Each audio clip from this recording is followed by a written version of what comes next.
बकरे को टीका लगाना जरूरी है। बकरे के कान बिल्कुल ठीक हैं। बकरे के पेट में दर्द है।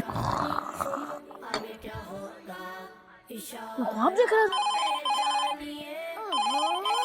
अस्सलाम वालेकुम। जी बकरा क्लिनिक। ओहो, तो ये हो गया। आप अपनी लोकेशन हमें व्हाट्सएप करें, मैं बस अभी आता हूँ। बकरा ईद और खुशियाँ खुशियाँ खुशियाँ, क्या बात है। कहानी सुनो आगे क्या होगा। अस्सलाम वालेकुम।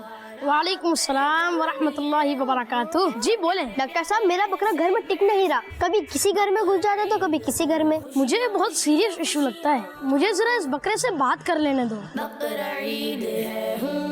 हाँ भाई बकरे, आखिर तुमने अपने मालिक को क्यों परेशान करके रखा हुआ है? अच्छा फिर ठीक है। हैं? जनाब, आप बकरे को क्या खिला रहे हैं ये तो बताएं जरा। मैंने एक करीब की दुकान से इसके लिए भूसा, कुट्टी और भी खाने की दूसरी चीजें ली है और वही इसको खिला रहा हूँ। पहले तो आप ये बताएं कि आपने ये चारा खरीदने के लिए आपने पहले किसी बड़े से पूछा था? डॉक्टर साहब, ये भी कोई पूछने वाली बात है? बिल्कुल पूछने वाली बात है।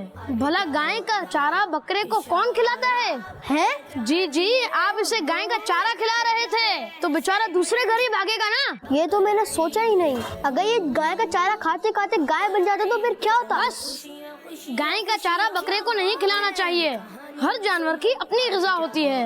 अगर डॉक्टर साहब मैं इसे बकरे का खाना खिलाऊं तो ये किसी और के घर तो नहीं भागेगा ना? जी, फिर ये अपने घर में ही रहेगा। याद रखें कि अगर जानवर के लिए जब भी कुछ लें तो पहले बड़ों से जरूर पूछें कि क्या लेना है, कितना लेना है और कहाँ से लेना है। जज़ाकल्लाह डॉक्टर साहब। चले अब मैं चलता हूँ। खुशियाँ खुशियाँ खुशियाँ, प्यारे प्यारे ये सिलसिले देख के सबके दिल खिले। मदनी चैनल आ गया, बच्चों का आ गया, बच्चों का मदनी चैनल आ गया, बच्चों का आ गया।